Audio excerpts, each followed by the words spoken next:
Section A, question number 11. The distribution given below gives the marks obtained by 80 students on a test. Find the model class. Model class निकालना है। तो model class कैसे निकलेगा? जिसकी सबसे ज़्यादा frequency होगी वो वाला उसका जो करस्पॉन्डिंग क्लास होगा मॉडल क्लास होगा। तो यहाँ पर तो फ्रीक्वेंसी सबसे ज़्यादा कौन सी है? तो यहाँ पर गौर से देखिए, यहाँ पर लिखा हुआ लेस देन 10, मतलब 10 मार्क्स से कम 3 बच्चों का आया है। 20 मार्क्स से कम 12 बच्चों का आया है। 20 मार्क्स से कम मतलब 0 से लेकर के 20 मार्क्स 12 बच्चों के आए हैं। और यहाँ पर लेस देन 30 मार्क्स 27 बच्चों का, इसका मतलब कि 0 से लेकर 30 मार्क्स 27 बच्चों का है। मतलब ये फ्रीक्वेंसी नहीं है, ये कॉम्युलेटिव फ्रीक्वेंसी होगी। ये लेस देन कॉम्युलेटिव फ्रीक्वेंसी होगी। क्या होगी? ये लेस देन कॉम्युलेटिव फ्रीक्वेंसी है। तो फ्रीक्वेंसी जब तक निकालेंगे नहीं तब तक मॉडल क्लास आएगा नहीं, क्योंकि फ्रीक्वेंसी सबसे ज़्यादा हाईएस्ट फ्रीक्वेंसी जिसकी होती है वही मॉडल क्लास होता है। तो पहले एक काम करते हैं, फ्रीक्वेंसी निकालते हैं। तो यहाँ पर एक काम और कर लेते हैं कि पहले ये क्लास इंटरवल को, ये जो लेस देन 10 लिखा है इसको 0 to 10 लिख देते हैं। क्लास इंटरवल को 0 to 10 कर देते हैं। लेस देन 20 ना तो 10 to 20 कर देते हैं। फिर 20 to 30, फिर 30 to 40, फिर 40 to 50, फिर 50 to 60 ऐसे कर देते हैं। क्लास इंटरवल बन गया। अब यहाँ पर फ्रीक्वेंसी निकालता हूँ मैं। यहाँ पर देखिए 0 से लेकर के 10, 0 मार्क्स से लेकर के 10 मार्क्स कितने बच्चों के हैं? 3 बच्चों के। ठीक। 0 से लेकर 20 मार्क्स कितने बच्चों के हैं? 12 बच्चों के नहीं हैं। ये तो यहाँ पर 0 से लेकर के 20 मार्क्स 12 बच्चों के हैं। हमें 10 से लेकर के 20 मार्क्स कितने बच्चों के हैं वो पता लगाना है। 0 से लेकर के 20 मार्क्स 12 बच्चों के ना, हमें क्या निकालना है? 10 से लेकर के 20 मार्क्स कितने बच्चों के हैं। तो एक काम करूंगा, इन दोनों घटाऊंगा तो 9 आएगा। तो 9 बच्चों का जो मार्क्स है ना, 9 बच्चों का मार्क्स 10 मार्क्स से लेकर के 12 मार्क्स है 9 बच्चों का, और 0 मार्क्स से लेकर के 10 मार्क्स 3 बच्चों का है। तभी तो 20 से कम मार्क्स दोनों को जोड़ेंगे 12 आएगा। तभी तो 20 से कम मार्क्स 12 बच्चों का है ना। सिमिलरली यहाँ पर 30 मार्क्स से कम 27 बच्चों का है ना। तो हमें तो 20 से लेकर के 30 मार्क्स तक का चाहिए। 20 मार्क्स से लेकर के 30 मार्क्स कितने बच्चों का है? तो इन दोनों घटाएंगे तो 7 में से 2 गया 5, तो यहाँ पर 2 में से 1 गया 1। सिमिलरली इसको घटा लेंगे, 7 में से 7 गया 0, 5 में से 2 गया 3, यहाँ पर 5 में से 7 जाएगा नहीं जाएगा। तो यहाँ पर 15 में 7 गया 8, और यहाँ पर 6 में से 5 गया 1, तो ये हो गया। यहाँ पर 80 में से 75 गया 5। तो यहाँ पर देखिए सबसे ज़्यादा फ्रीक्वेंसी किसकी है? सबसे ज़्यादा फ्रीक्वेंसी इसकी है। तो ये हो जाएगा हमारा मॉडल क्लास। तो ये ऑप्शन।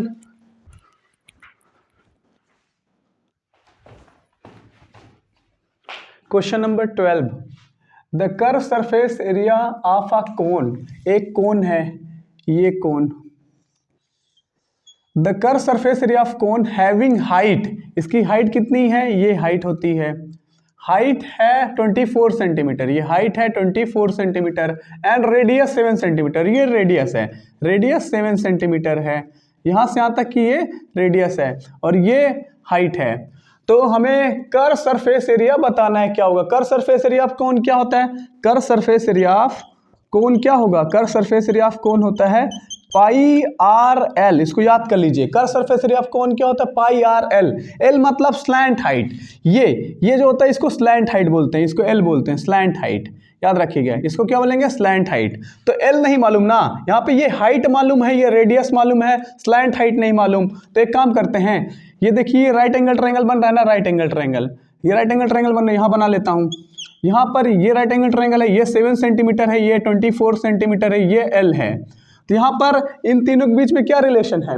यहाँ पर इन दोनों साइड की लेंथ पता है, ये साइड की लेंथ आ जाएगी ना पाइथागोरस थ्योरम से। पाइथागोरस थ्योरम क्या होता है? पाइथागोरस थ्योरम का होता है कि hypotenuse square is equal to base का स्क्वायर प्लस परपेंडिकुलर का स्क्वायर। हाइपोटेन्यूज कितना है? एल है, एल स्क्वायर। बेस कितना है? 7 का स्क्वायर प्लस परपेंडिकुलर का स्क्वायर मतलब 24 का square. L square is equal to 7 का स्क्वायर 49 प्लस 24 का स्क्वायर 576। 24 का स्क्वायर 576 होगा। तो एल स्क्वायर हो जाएगा 9 और 6, 15 की 5 कैरी 1, 7 और 1 8, 8 और 4 12 की 2 कैरी 1, तो 625 हो गया। तो एल हो जाएगा रूट 625। रूट 625 कितना होता है? ये 25 होता है। रूट 625 15 होगा, तो L कितना आ गया 15 आ गया, तो पाई की वैल्यू रख देते हैं 22/7, रेडियस को रख देते हैं 7 और स्लैंट हाइट कितना आ गया 25 आ चुका है, 7 7 कैंसिल हो जाएगा, 25 2 जा 50 की 0 कैरी 5, 25 2 जा 50 55, तो 550 आंसर हो जाएगा 550।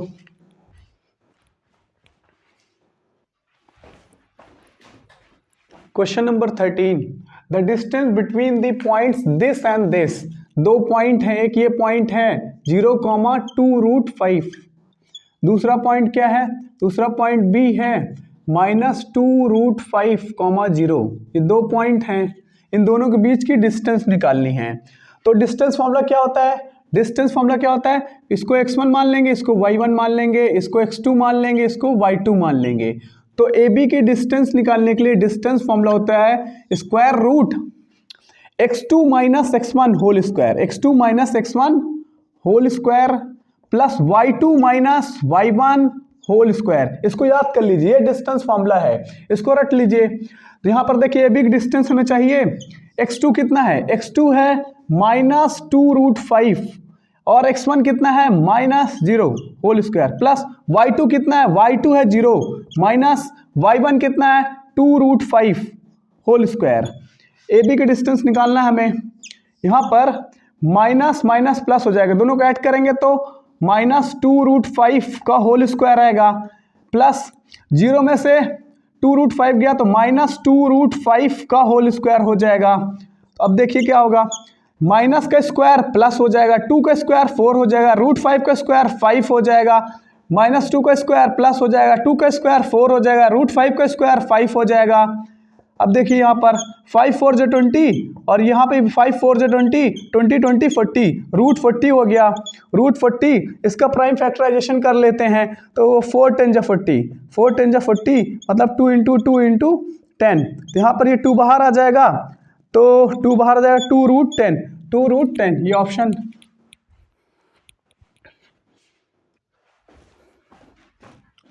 Question number 14, which of the following is a quadratic polynomial having zeros this and this, मतलब ये क्वाड्रेटिक पॉलिनोमियल के जीरोज हैं, मतलब इसको अल्फा ले लेते हैं, अल्फा -2/3 है और बीटा ये है बीटा 2/3 है, ये अल्फा है बीटा।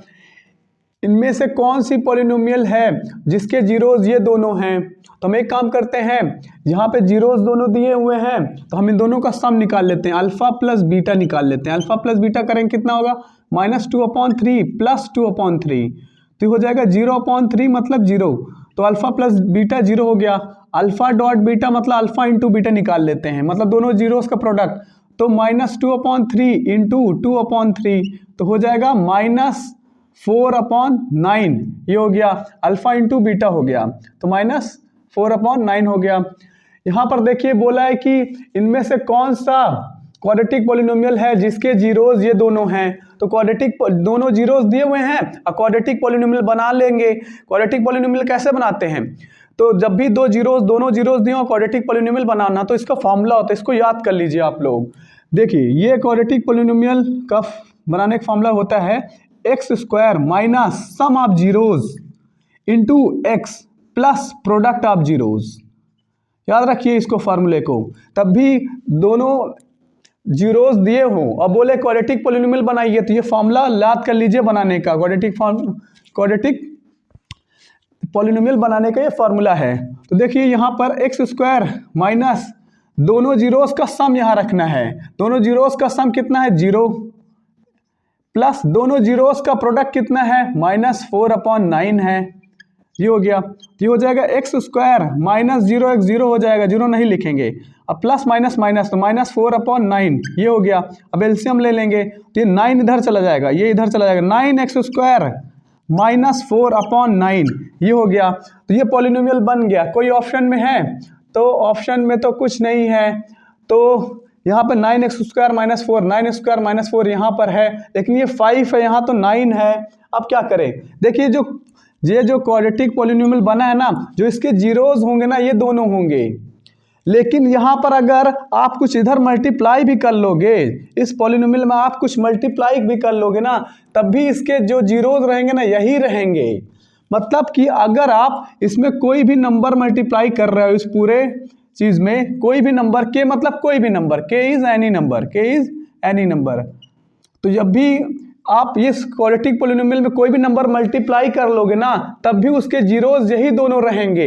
इस वजह से मैं एक काम करता हूं, ऑप्शन मैच करने के लिए मैं इसको 45 से मल्टीप्लाई कर देता हूं, क्योंकि 9 5 जब 45 होता है 5 आ जाएगा।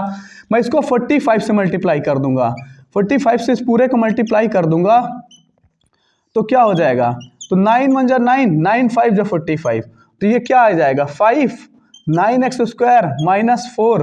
देखिए बन गया कि नहीं, तो ये वाला ऑप्शन हो जाएगा। तो याद रखिए जब भी कोई भी क्वाड्रेटिक पॉलिनोमियल बनाइएगा तो यहाँ पर के जरूर लगा दीजिए। के मतलब कि अगर आप के से मल्टीप्लाई भी कर दोगे ना, तब भी इस क्वाड्रेटिक पॉलिनोमियल के जीरोज यही दोनों रहेंगे। मतलब कहने के ये है कि ये जो क्वाड्रेटिक पॉलिनोमियल बना है इसमें आप कुछ भी मल्टीप्लाई कर दीजिए, कोई भी स्केलर नंबर मल्टीप्लाई कर दीजिए। स्केलर नंबर, स्केलर मतलब कोई भी नंबर इसमें मल्टीप्लाई आप कर दोगे तब भी इस क्वाड्रेटिक पॉलिनोमियल के जीरोज यही रहेंगे। जैसे मैं इसमें मान लो 100 से मल्टीप्लाई कर दे रहा हूं तब भी इस क्वाड्रेटिक पॉलिनोमियल के जीरोज यही दोनों रहेंगे। मान लो इसमें मैं कुछ भी मल्टीप्लाई करूं, मैं इसमें कुछ भी मल्टीप्लाई कर दूं तब भी इस क्वाड्रेटिक पॉलिनोमियल के जीरोज यही दोनों रहेंगे। तो इस वजह से जब भी क्वाड्रेटिक पॉलिनोमियल का फॉर्मूला लिखिए तो यहाँ के जरूर लगा दीजिए। के मतलब कि कोई भी स्केलर आप मल्टीप्लाई करोगे, स्केलर मतलब कोई भी नंबर आप इसमें मल्टीप्लाई करोगे तब भी ये जो क्वाड्रेटिक पॉलिनोमियल बनेगा ना के को मल्टीप्लाई करने के बाद, तब भी उसके ये दोनों जीरोज होंगे। तो ये हो गया हमारा ऑप्शन।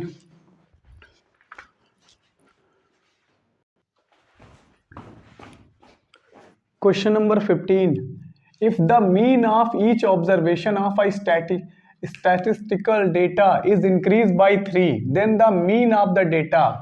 कह रहा है कि जितने भी ऑब्जर्वेशन हैं उन सभी ऑब्जर्वेशन को 3 बढ़ा देंगे तो जो नया मीन होगा वो कितना बढ़ जाएगा। तो यहाँ पर देखिए मान लेते हैं वो जो ऑब्जर्वेशन है, ऑब्जर्वेशन मतलब नंबर जो यहाँ पर हैं, जैसे ए है, बी है, सी है, डी है, ई, ये ऑब्जर्वेशन है, ये कोई नंबर है। तो इनका इनिशियल मीन निकालते हैं। शुरुआत में इनका मीन क्या है, इनिशियल मीन निकाल लेते हैं। इनिशियल मीन मतलब शुरुआत में इनका मीन कितना होगा। मीन मतलब होता है जितने भी ऑब्जर्वेशन है, जितने भी नंबर हैं, इन सभी का सम कर दीजिए upon total number of observation कर दीजिए। तो sum of all observation upon total number of observation, ये होता है मीन का formula. Sum of all observation upon total number of observation. Total number of observation 5 हैं, तो ये इनिशियल मीन हो गया। अगर सभी ऑब्जर्वेशन को 3 बढ़ा देंगे, देखिए ये ऑब्जर्वेशन को 3 बढ़ा दिया गया, फिर इस ऑब्जर्वेशन को 3 बढ़ा दिया गया, इस ऑब्जर्वेशन की वैल्यू को भी 3 बढ़ा दिया गया, इस ऑब्जर्वेशन की वैल्यू को भी 3 बढ़ा दिया गया, इस ऑब्जर्वेशन की वैल्यू को भी 3 बढ़ा दिया गया। तो यहाँ पर न्यू ऑब्जर्वेशन ये हो गया। तो अब यहाँ पर न्यू मीन इसका निकालते हैं। नया मीन देखते हैं कितना ज़्यादा आता है इनिशियल मीन से। तो नया मीन कैसे निकालेंगे, वही सम ऑफ ऑल ऑब्जर्वेशन करेंगे, इन सभी को जोड़ देंगे।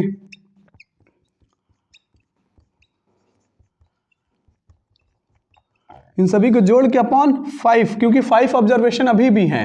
अब देखिए यहाँ पर जो 3 है, ये 3 जो है ये जुड़ जाएगा। 3 कितने हैं, 5 हैं, 3 5 जो 15 हो जाएगा। और a plus B plus C plus D plus c as it is note कर लेंगे अपॉन 5, ये हो गया। यहाँ पर देखिए 3 3 6 9 12 15 हो गया, ये हो गया। अब यहाँ पर न्यू मीन है। अब एक काम करेंगे, अब ये 5 को जो है ना इस 15 के नीचे लिख देंगे और a plus B plus C plus D plus e, इन सभी के नीचे भी 5 को रख देंगे, मतलब 5 को सेपरेट कर देंगे। 5 3 15 हो जाएगा, ये हो जाएगा 3 plus a plus B plus C plus D plus E upon 5। तो ये क्या है, ये क्या है, ये पूरा चीज़ क्या है, ये दरअसल इनिशियल मीन है ना। तो यहाँ पर क्या लिख देंगे, इनिशियल मीन, ये इनिशियल मीन है, इनिशियल मीन लिख देंगे। और ये क्या है, न्यू मीन। तो न्यू मीन क्या आया, 3 ज़्यादा आया, इनिशियल मीन से 3 ज़्यादा आया। न्यू मीन 3 ज़्यादा हुआ, मतलब 3 increase by 3।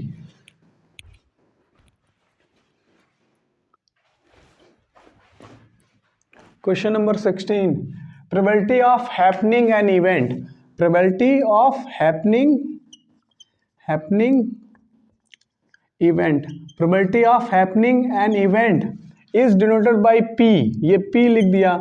And the probability of non happening the event, probability P of P मतलब probability non happening not happening की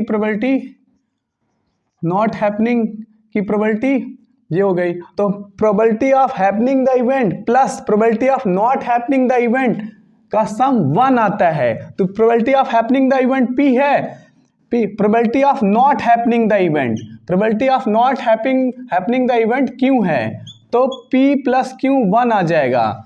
तो ये वाला रिलेशन हो जाएगा P plus Q is equal to 1, ये वाला। देखिए ये वैसे ही है जैसे probability of winning the game, probability of winning the game plus probability of losing the game, ये इनका भी सम 1 होता है। जैसे probability of raining plus probability of not raining, इनका भी सम क्या होगा 1 होगा। ऐसे दो इवेंट्स कॉम्प्लीमेंट्री इवेंट्स होते हैं, ऐसे दो इवेंट्स कॉम्प्लीमेंट्री इवेंट्स होते हैं, ऐसे दो इवेंट्स कॉम्प्लीमेंट्री इवेंट्स होते हैं।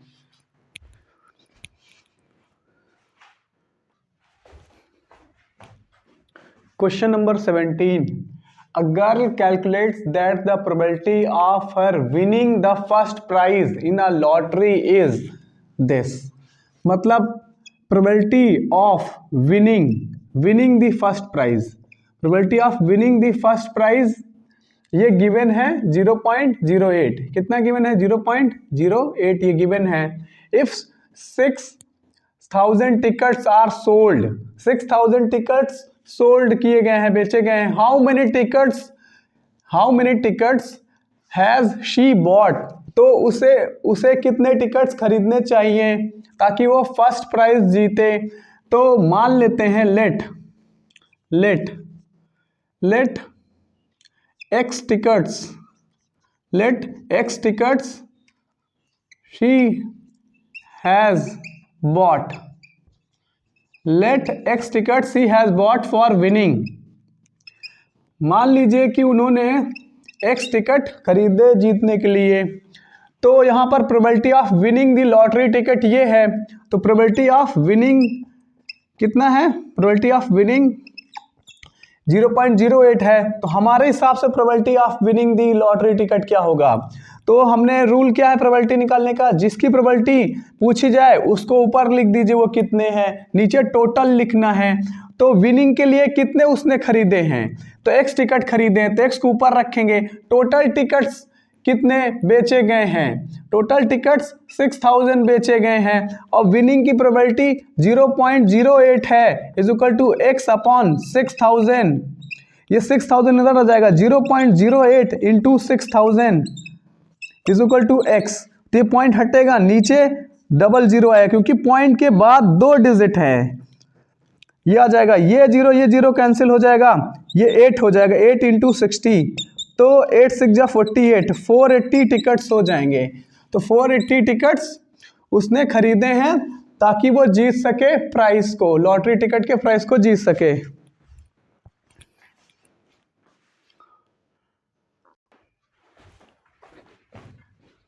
Question number 18, in a group of 20 peoples 5 can not swim, if 1 person is selected at random then the probability that he or she can swim।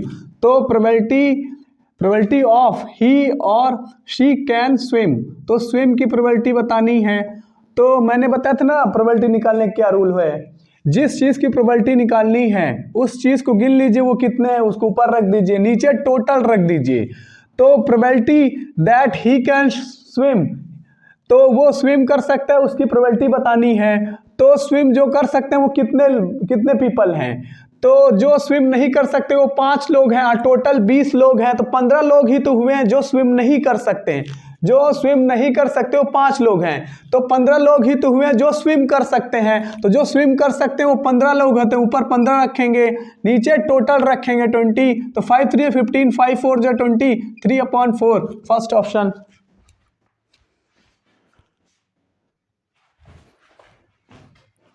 Question number 19, assertion point P 0,2 is the point of intersection of y-axis with the line this। देखिए y-axis है, ये x-axis है, ये 0,2 है, ये 0,2 है, ये y-axis है। तो यहाँ पर ये लाइन है, दरअसल ये जो इक्वेशन है ना ये एक लाइन को रिप्रेजेंट कर रहा है। Linear equation in the two variable है ना ये, तो ये एक लाइन को रिप्रेजेंट कर रहा है। तो कह रहा है जो y एक्सिस है और जो ये लाइन है दोनों, देखिए दोनों, ये y एक्सिस है और ये लाइन है ना 3x + 2y = 4। ये दोनों लाइन का जो पॉइंट ऑफ इंटरसेक्शन होगा वो 0,2 होगा, असर्शन कह रहा है। बताइए इन दोनों y एक्सिस का और इन दोनों लाइन का पॉइंट ऑफ इंटरसेक्शन 0,2 है कि नहीं? अगर y एक्सिस और इस लाइन का पॉइंट ऑफ इंटरसेक्शन 0,2 हुआ तो असर्शन ट्रू होगा। तो कैसे पहचानेंगे? देखिए जो पॉइंट है ना ये पॉइंट y एक्सिस के ऊपर लाई करेगा क्योंकि इसका x कोऑर्डिनेट 0 है, तो ये पॉइंट y एक्सिस के ऊपर तो है। ये पॉइंट जो है ना इस लाइन के ऊपर भी अगर लाई करेगा तब असर्शन ट्रू हो जाएगा, क्योंकि पॉइंट ऑफ इंटरसेक्शन ऐसा पॉइंट होता है जो इस लाइन के ऊपर भी लाई करता है और इस लाइन के ऊपर लाई करता है। ये पॉइंट कॉमन है ना, दोनों लाइन के ऊपर लाई करेगा, y एक्सिस के ऊपर लाई करेगा और इस लाइन के ऊपर लाई करेगा। तो y एक्सिस के ऊपर तो लाई कर रहा है क्योंकि इसका x कोऑर्डिनेट 0 है। हम देखेंगे कि इस लाइन के ऊपर ये पॉइंट लाई कर रहा है कि नहीं लाई कर रहा है। तो कैसे चेक करें कि ये जो लाइन है इसमें ये पॉइंट जो है लाई करता है कि नहीं करता है, कैसे चेक करेंगे? तो अगर हम इस पॉइंट को इसमें पुट कर दें, अगर ये पॉइंट इसको सेटिस्फाई कर देगा तब हम कह देंगे कि इस लाइन के ऊपर ये लाई कर रहा है, मतलब ये x है ये y है। अगर हम x के प्लेस पे 0 रख दें, y के प्लेस पे 0 रख दें तो ये जो इक्वेशन है ट्रू हो जाए, मतलब इसका LHS RHS बराबर आ जाए। तब हम कहेंगे क्या?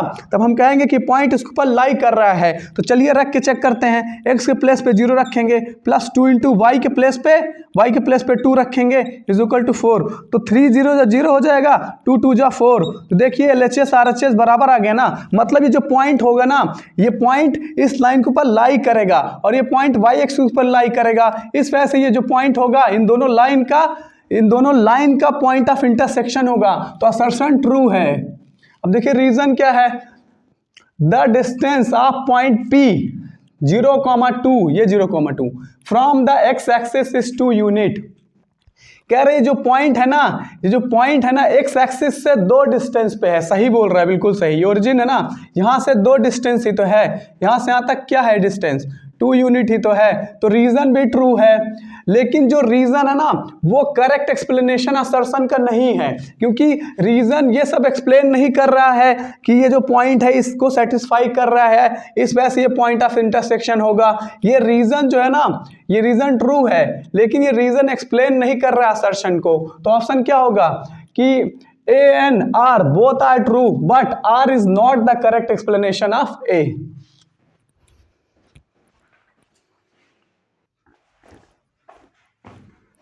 Question number 20. Assertion: the perimeter of a triangle ABC is a rational number।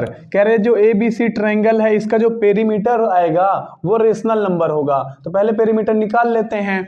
Perimeter कैसे निकालते हैं? सभी साइड की लेंथ को जोड़ देंगे, पेरीमीटर आ जाएगा। लेकिन ये साइड की लेंथ नहीं मालूम ना, तो सबसे पहले इस साइड की लेंथ निकालते हैं। ये राइट एंगल ट्रायंगल है ना, तो इसमें 2 साइड की लेंथ गिवन है, तो ये हाइपोटेन्यूज की लेंथ निकल जाएगी ना पाइथागोरस थ्योरम से। तो पाइथागोरस थ्योरम क्या होता है? हाइपोटेन्यूज का स्क्वायर, ये हाइपोटेन्यूज का स्क्वायर = बेस का स्क्वायर BC का स्क्वायर प्लस परपेंडिकुलर का स्क्वायर AB का स्क्वायर। तो हाइपोटेन्यूज कितना है इसको निकालना है। बेस कितना है? बेस 3 है, 3 का स्क्वायर प्लस परपेंडिकुलर कितना है? ये 2 का स्क्वायर। तो AC स्क्वायर = हो जाएगा 3 का स्क्वायर 9 और 2 का स्क्वायर 4। तो AC स्क्वायर हो जाएगा 9 + 4 13। तो AC स्क्वायर हो जाएगा 13। तो AC की लेंथ हो जाएगा √13। AC की लेंथ हो गई √13, ये हो गई। अब इसका पेरीमीटर निकाल लेते हैं। पेरीमीटर कैसे निकलेगा? पेरीमीटर ऑफ ट्रायंगल ABC का पेरीमीटर कैसे निकलेगा? सभी को जोड़ लेते हैं। 2 + 3 + √13, तो कितना आ गया? 5 + √13 आ गया। तो देखिए यहाँ पर 5 रेशनल नंबर है, ये इर्रेशनल नंबर है, दोनों जुड़ नहीं सकते।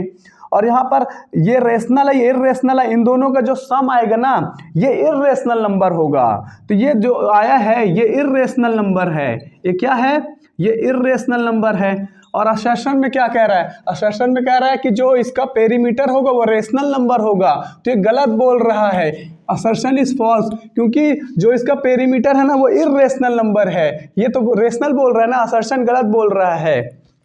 क्योंकि हमें याद है कि जब भी कोई भी रेशनल नंबर हो और उसके साथ इर्रेशनल नंबर ऐड हो तो हमेशा जो रिजल्ट आता है, इसका जो आंसर आएगा वो इर्रेशनल होता है। इसको याद कर लीजिए, कोई भी रेशनल नंबर हो प्लस इर्रेशनल नंबर हो तो आंसर इर्रेशनल नंबर आता है। अब रीजन क्या है, the sum of the squares of two rational number is always rational. कह रहा है कि दो नंबर के स्क्वायर का सम हमेशा रेशनल होगा।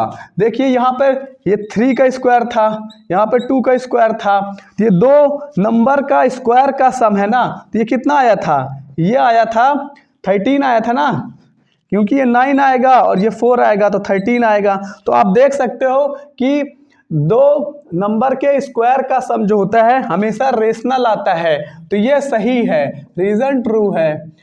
ठीक, तो यहाँ पर सेक्शन ए की समाप्ति हो चुकी है, यहाँ पर सेक्शन ए समाप्त हो चुका है।